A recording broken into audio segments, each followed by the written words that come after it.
I learned too late that loyalty in some families is just a tax you pay to be diminished. My father-in-law told the city council I was a fraud who put people's lives at risk. He drives across the bridge I redesigned to keep his commute from killing him. My name is Margot Sinclair. I'm 42 years old. I'm the lead structural engineer on a state highway contract that suspends 6,000 tons of steel and concrete over a shipping channel. And on a Tuesday in November, the man who raised my husband filed a written statement with the city accusing me of fraud. He filed it 9 days before the infrastructure funding vote. He named me by name. He used the firm's letterhead address. He typed the words "pattern of shoddy work" into a box on a public record website. And then he went home and posted a photograph of his grandchildren at Thanksgiving with my arm cropped out of the frame. There's a thin scar at my left hairline. You wouldn't see it unless you knew where to look. I keep my hair forward most days, not out of vanity, but because if I pull it back, people ask, and I don't want to explain. The scar is from a piece of sheared steel that traveled past my skull at roughly the speed of a thrown wrench. The hearing in my left ear has been gone, or mostly gone, since that night. There's a ringing instead. A faint, permanent tone, somewhere between an A and a B flat, that I hear best in quiet rooms. I hear it loudest in my car, in the driveway, after work, before I go inside. That's where I sat the night I found his public comment. Engine off, keys in my lap, sleet ticking against the windshield like a bad metronome. I read his statement twice on my phone. Then I sat in the dark and listened to the tone in my left ear until it stopped feeling like a wound and started feeling like a witness. Then I went inside and made my daughter pancakes for dinner because she'd asked, and because Chloe is 10, and because nothing Gerald did was going to leak into her kitchen if I could help it. Let me back up. The bridge is a 4-lane crossing over a working shipping channel. It carries about 40,000 vehicles a day, including the route Gerald takes to his Rotary Club on Wednesdays. I'd been on the structural inspection team for 2 years when I found the first fracture.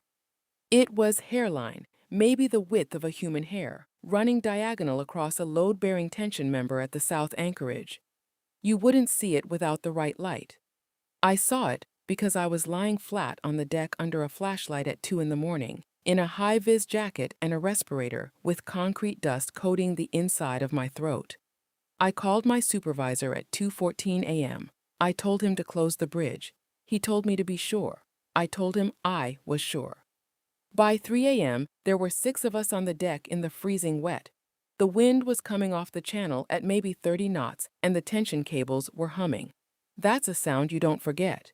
A high, thin, almost musical ping, like a wine glass being rubbed. Cables sing when they're loaded.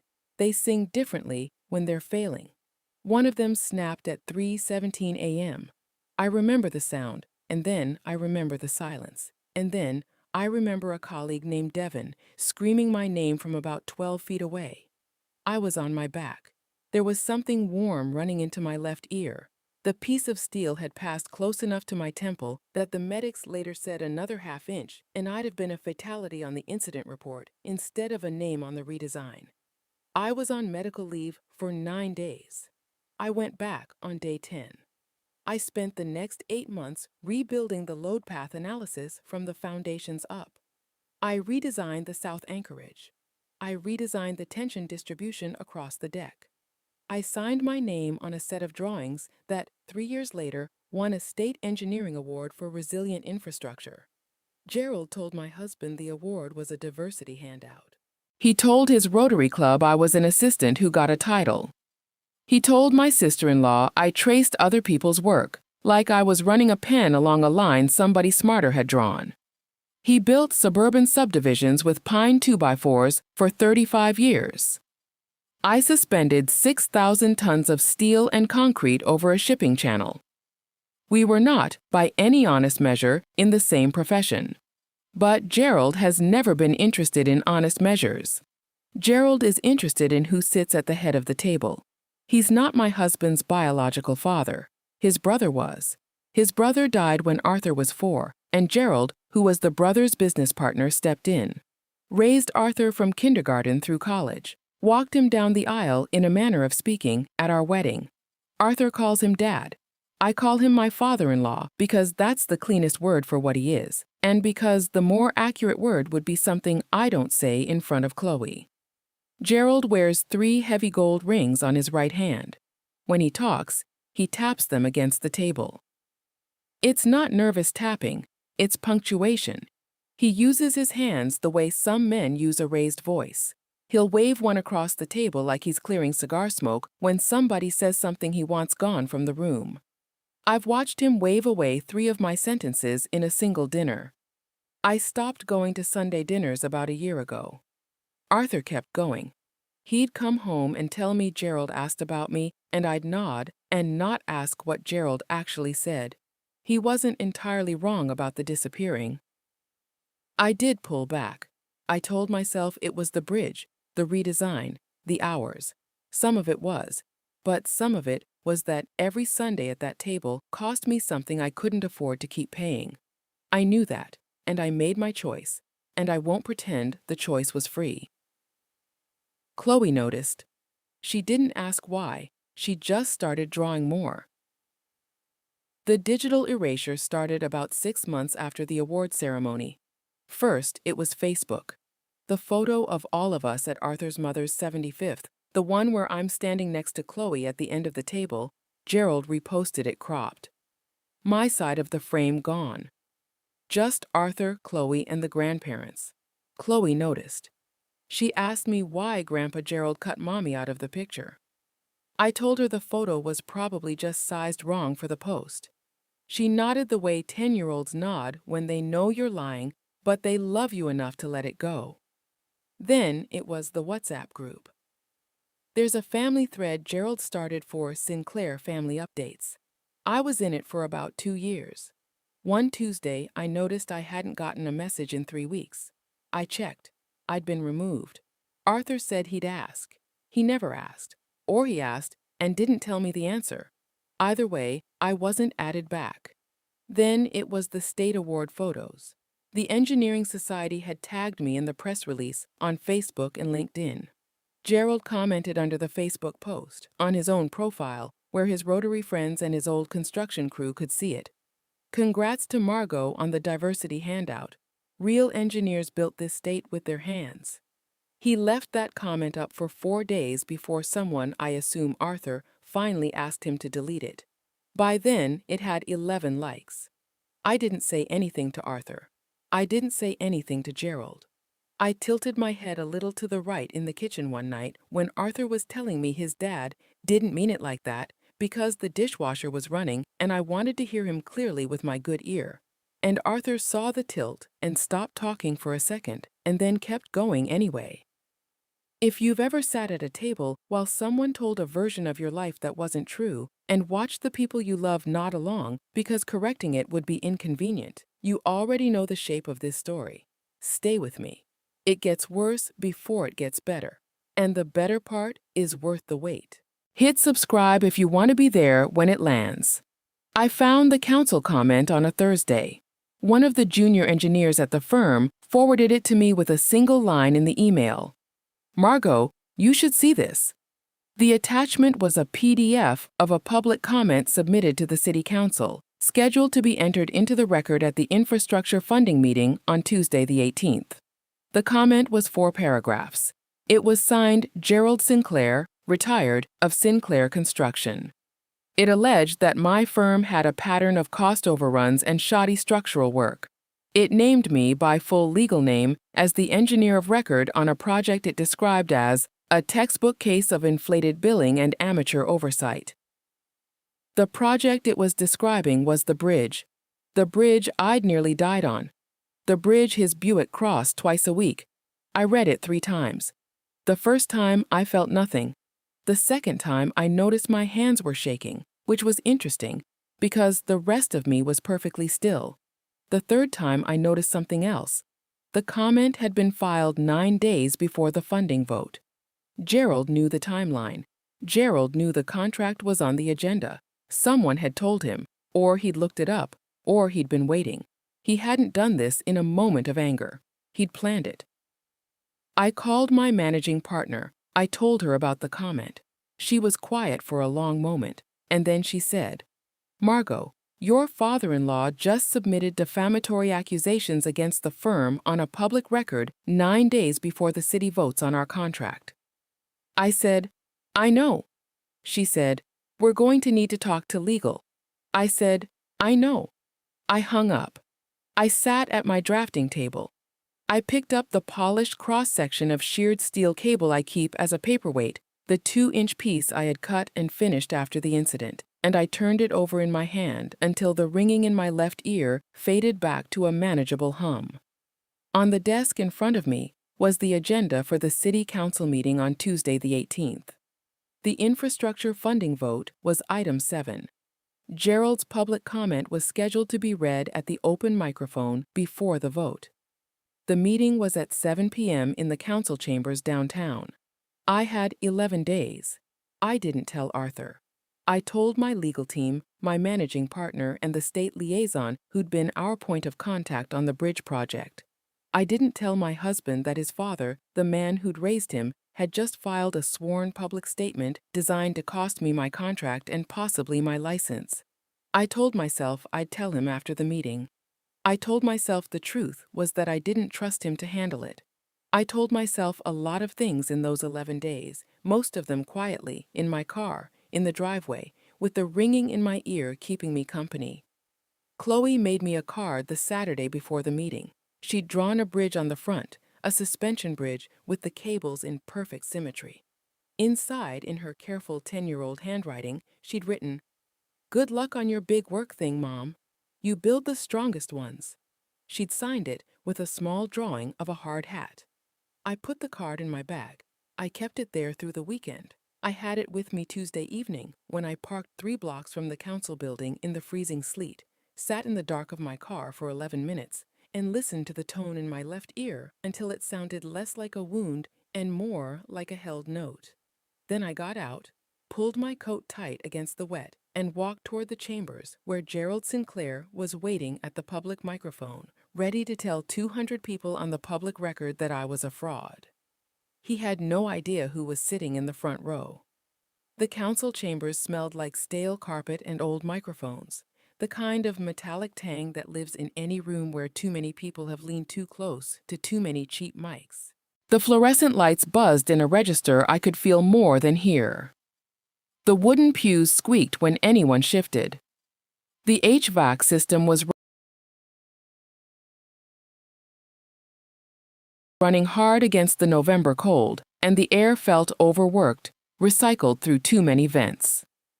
I took a seat on the aisle, 3 rows back. I set my coat across my lap. I put my bag on the floor between my boots and zipped the side pocket where Chloe's card was tucked, just to know I'd done it. The gallery was full, maybe 200 people. Local business owners, neighborhood association reps, a row of reporters from the regional paper and the city news site, a scattering of contractors in collared shirts and barn jackets. Gerald was 4 rows ahead of me on the other side of the aisle, in a charcoal suit I'd never seen him wear, with both heavy gold rings on his right hand catching the overhead light every time he moved. He didn't look back. He didn't need to. He'd already decided what was about to happen. I noticed the man in the gray suit in the front row because he was the only person not talking to anyone. He sat with his ankles crossed, a manila folder open on his lap, reading. He had silver hair cut short and a small state pin on his lapel that I recognized but couldn't quite place from where I was sitting. He turned a page in the folder. He wrote something in the margin with a fountain pen. He didn't look up when Gerald laughed too loudly at something the man beside him said. I tilted my head slightly to the right and watched him for a moment. Then I looked away. The council president called the meeting to order at 7:02. They moved through the first 6 items quickly, the way councils do when they want to get to the part the gallery showed up for. Liquor license renewals, a zoning variance, a presentation from the Parks Department about a playground resurfacing budget. The recording light at the dais blinked red in a slow, steady rhythm I started to count without meaning to. Item 7 was infrastructure funding. The council president introduced it with a short summary. The state was prepared to designate the recently completed highway bridge retrofit as a model project for federal matching funds, contingent on the council's vote tonight to authorize the next phase. Before the vote, public comment was open. Gerald stood before his name was called. He buttoned his jacket as he walked to the microphone, the rings on his hand clacking against the wood of the pew as he braced himself getting up. He had the rolling, weighted walk of a man who'd spent 40 years on job sites and wanted everyone to know it. He adjusted the mic. He cleared his throat. He smiled at the council the way he smiled at his Rotary Club, like they were already on his side and just needed reminding. "My name is Gerald Sinclair," he said.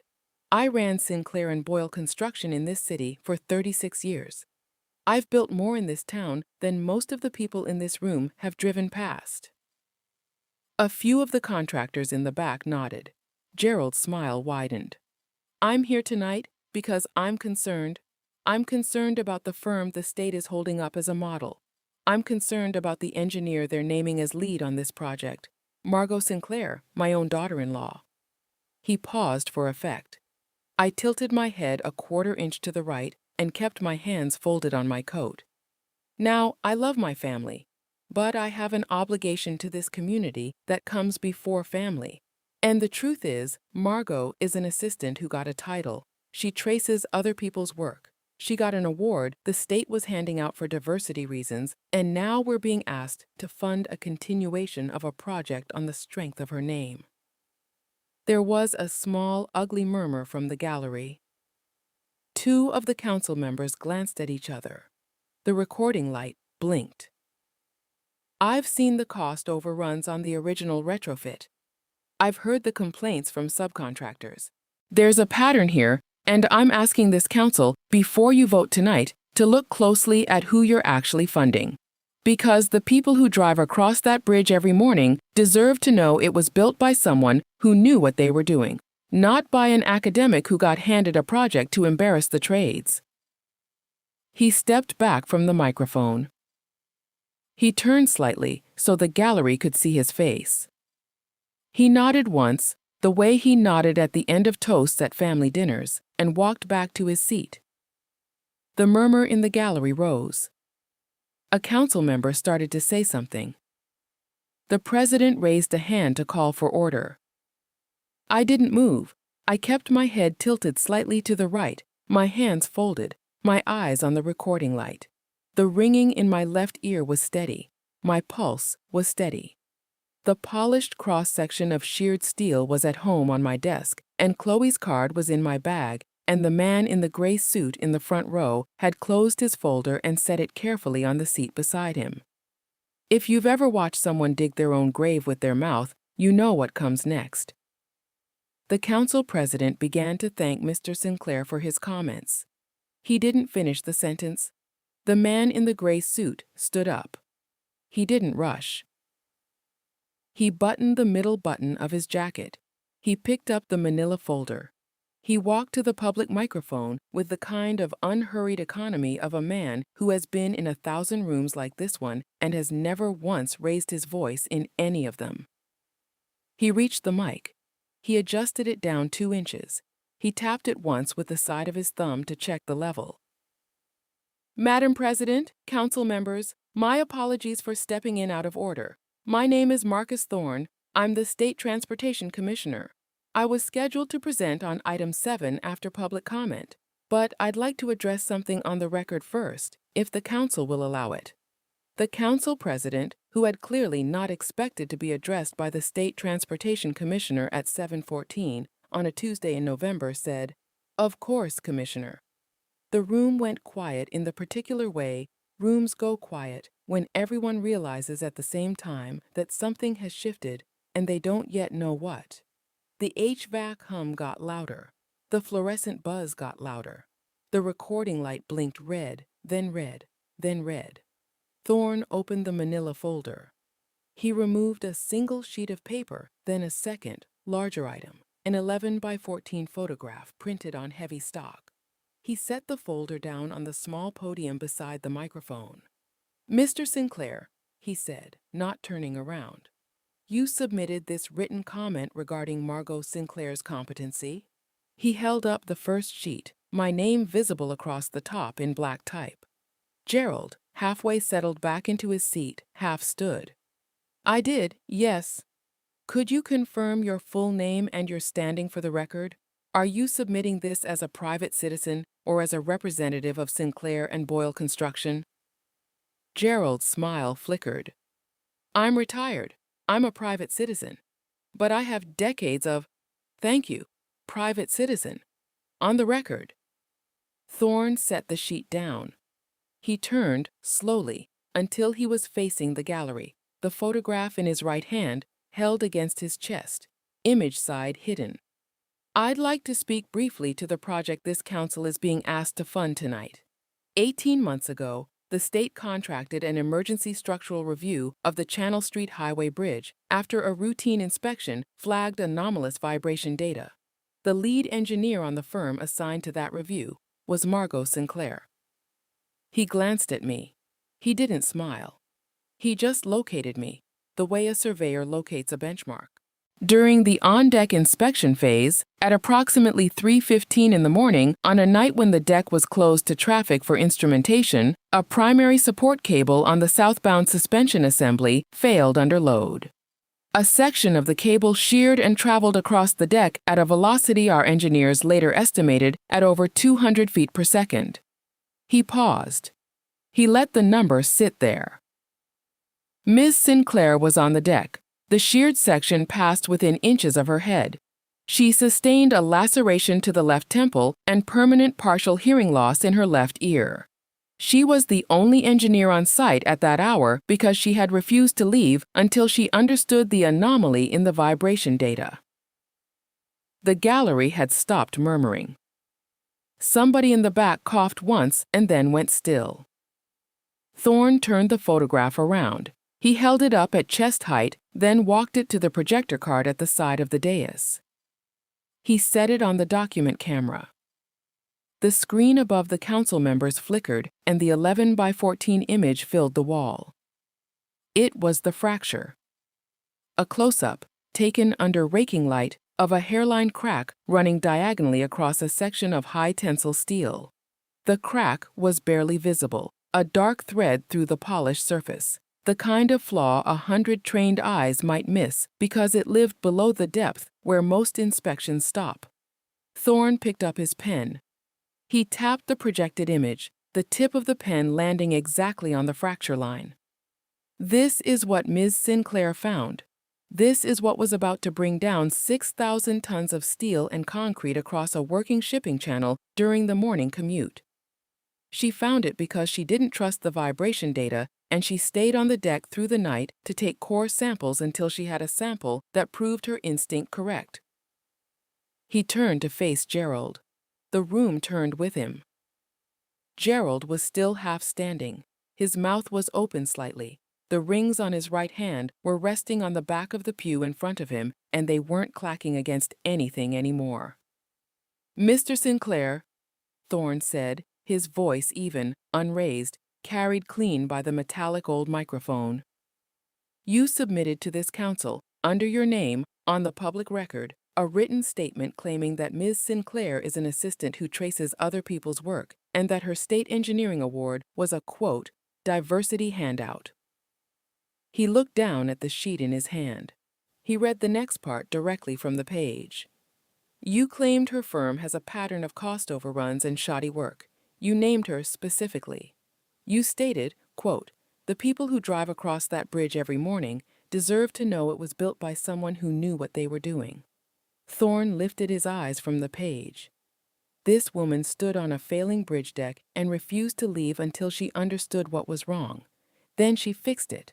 The retrofit she designed is the reason that bridge is still standing. It is the reason the state is presenting it tonight as a model for federal investment. And it is the reason you are able to drive across the Channel Street Bridge every morning on your way to your Rotary breakfast. The recording light blinked. Gerald said, I didn't know the specifics of the contract. You didn't need the specifics of the contract, Mr. Sinclair. You needed her name. You had it. You used it. Gerald sat down.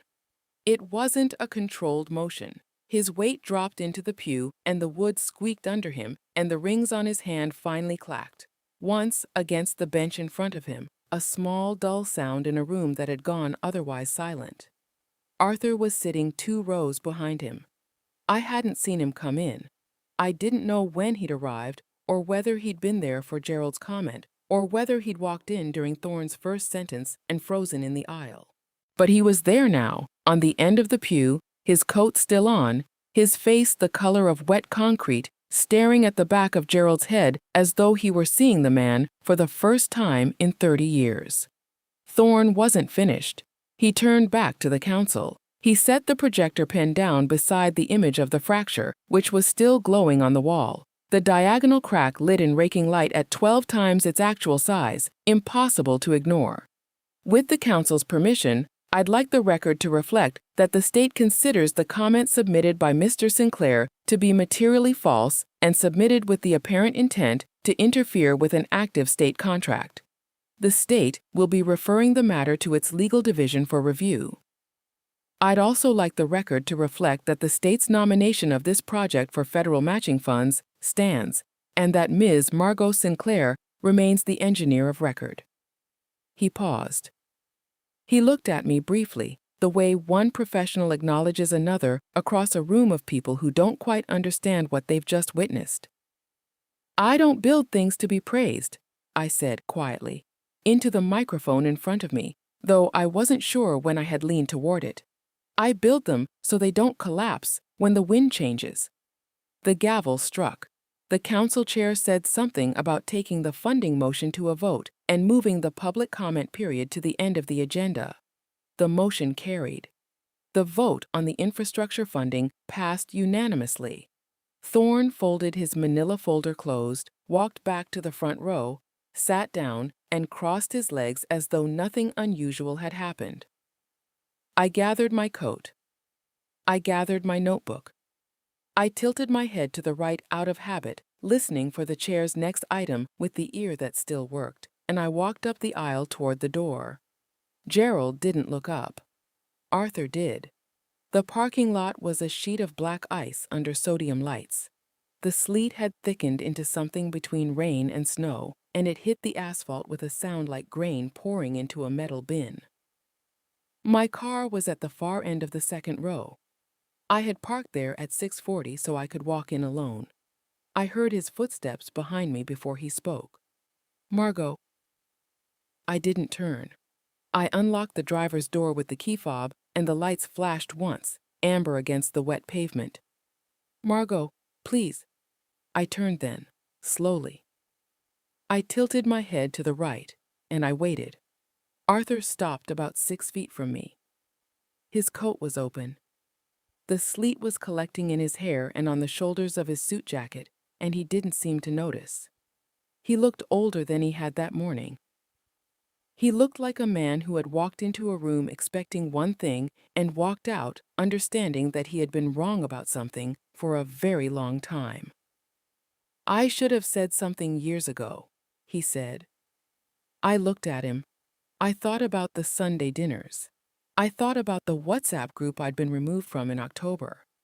I thought about the award photo on Facebook, untagged, with Gerald's comment underneath about diversity handouts and Arthur's silence in the thread below it. I thought about the night the cable snapped and the drive home from the hospital with a butterfly bandage on my temple and a ringing in my left ear that has never gone away, and Arthur asleep on the couch with the television on because he hadn't waited up. I thought about all of it, and I didn't say any of it. I looked at him for a long time, long enough that the sleet began to collect on my own shoulders, long enough that he started to shift his weight and look at the ground. Then I got into my car. I closed the door. I started the engine. I put it in reverse, and I drove out of the lot without looking at him in the rearview mirror. I drove home with the heater on full and the radio off. The ringing in my left ear was louder than usual, the way it gets when I've been cold for too long. I pulled into the driveway at 9:15. I sat in the car for a few minutes before I went inside. I always do. Chloe was already asleep. The sitter had left a note on the counter. Arthur didn't come home that night. He came home the next morning, around 10, while I was at the kitchen table reviewing the load calculations for a parking structure in Toledo. He set his keys down quietly. He looked at me the way he had looked at me in the parking lot. He didn't ask if we could talk. He went upstairs and packed a bag and went to stay at his mother's house in Fairlawn for what he said would be a week. It was 3 weeks. The consequences arrive the way these things arrive when you are not the one driving them. In pieces. Through other people. My firm's managing partner called me on a Thursday, 8 days after the council meeting. The legal team had filed a tortious interference suit against Gerald personally in the amount of $1.2 million, calculated against the projected loss on the federal matching funds and the reputational damage to the firm. The filing was a matter of public record. He told me before I read it in the paper. The city's procurement office called the firm a week after that. Gerald's old company, the one he had sold to his nephew but still drew a consulting check from, had been formally debarred from city contractor status pending a fraud review. The debarment notice cited the submission of materially false statements in a public comment period as the precipitating cause. The nephew called Arthur. Arthur didn't call me about it. I learned because the procurement officer was a woman I'd worked with on the pedestrian bridge in 2019, and she sent me a short email that said only, "I thought you should know," and a PDF attachment. The Rotary Club removed Gerald from the speaker rotation for the spring luncheon series. I heard that from Arthur's mother, who called me, oddly, to ask how Chloe was doing in school. She mentioned it as an aside, the way people mention things they want you to hear without admitting they wanted you to hear them. The hardware store on Route 8, the one Gerald had used for 40 years, started requiring payment up front on his accounts. I heard that from a contractor I work with on the state highway crews, who heard it from his foreman, who'd been behind Gerald in line one Saturday and watched the cashier ask for a card before ringing anything up. The pastor at Gerald's church stopped calling. None of this came to me directly. None of it was reported to me as victory. It arrived sideways, in the way a town reorganizes itself around new information, the way load redistributes across a structure when one of the supports is found to be unreliable. Arthur came back on a Tuesday, not the 18th, a different Tuesday, 4 weeks later. He sat at the kitchen table while I made coffee. He had his hands folded in front of him. He said he had been seeing a counselor in Akron. He said he had told the counselor about Gerald and about the WhatsApp group and about the night I came home with the bandage on my temple and about every Sunday dinner he had sat through with his mouth closed while Gerald called me an assistant. He said, "I'm not asking you to forgive me. I'm asking if I can try." I poured the coffee. I set his cup down in front of him. I sat across from him at the table and I tilted my head to the right and I looked at him. "You can try," I said. "I'm not promising anything. I know. You don't get to bring him into this house, not for holidays, not for Chloe's birthday, not at all. I know. And if he calls you, I want to know about it, not because I'm checking, because I'm done with you keeping things from me to keep the peace." He nodded. He drank his coffee. He didn't reach for my hand, and I didn't reach for his. It wasn't reconciliation. It was a door I'd left slightly open, with conditions written on the frame, and the understanding between us that he would have to walk through it the rest of his life on terms that were no longer his to set. That was 4 months ago. He has not broken the conditions yet. I am not certain he will. I am also not certain he won't. I have stopped trying to predict it. I am letting him show me. Gerald sent a letter in March. It came in a cream-colored envelope with his return address embossed in gold on the back flap. I recognized the handwriting on the front before I saw the name. I didn't open it. I put it in the drawer of my drafting desk, underneath a stack of as-built drawings for the Channel Street retrofit, where I keep the things I have decided not to think about yet. The cross-section of the sheared cable is still on my desk. 2 inches of steel, polished to a mirror on the cut face, rough on the sides where the strands frayed. I use it to hold down the corner of whatever drawing I'm working on. Visitors sometimes ask what it is. I tell them it's a paperweight. Chloe is 10, she is in 5th grade. She has my mother's dark hair and Arthur's quiet hands and a way of squinting at things she doesn't understand that makes her look exactly like the photograph of me on my first day at Purdue, which sits on the bookshelf in the den that Arthur did not pack when he left and did not move when he came back. She has started drawing, not pictures of horses or houses or the cartoon characters her friends draw. Blueprints. She found my old drafting compass in a box in the basement last winter, the brass one my father gave me when I graduated, and she asked me how it worked. I showed her. I showed her how to set the radius and lock the wheel. I showed her how to draw a circle that closes perfectly on itself, the way the line meets where it began without a visible seam. She has been drawing suspension bridges, symmetrical ones, with the towers in the right places and the cables fanning out in a pattern she has worked out on her own by looking at photographs in the books on my shelf. She does not know yet that real suspension bridges are not symmetrical, that the loads are never balanced, that engineers spend their careers calculating the small asymmetries that keep the symmetrical-looking thing from coming apart. She will learn that. She has time. This afternoon, while I was at my drafting table working through the wind load revisions for a pedestrian crossing in Stark County, she came in and sat on the floor with a roll of butcher paper and the compass and a sharpened pencil, and she drew a bridge that spanned the length of the kitchen if you laid the paper end to end. The towers were exactly where they needed to be. The cables fanned out at angles she had measured with the protractor I keep in the top drawer. I watched her work. I tilted my head to the right out of habit, and I listened to the small sound of the pencil moving across the paper and the hum of the refrigerator in the next room and the faint permanent ringing in my left ear, which I have stopped trying to silence. She looked up at me when she was done. She held the paper out so I could see. "Is it right?" she said. I looked at it for a long time. "It's right," I said. She rolled it up carefully and went to put it in the cardboard tube under her bed, where she keeps the others. There are 23 of them in there now. I have counted.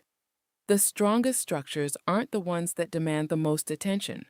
They're the ones that hold the weight in the dark.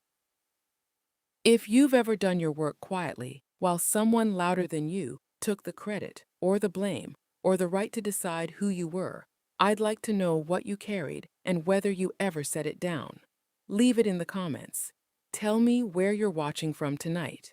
And if you haven't subscribed yet, do that now. I've got more of these stories to tell, and I think the people who find their way here are the people I'm telling them to.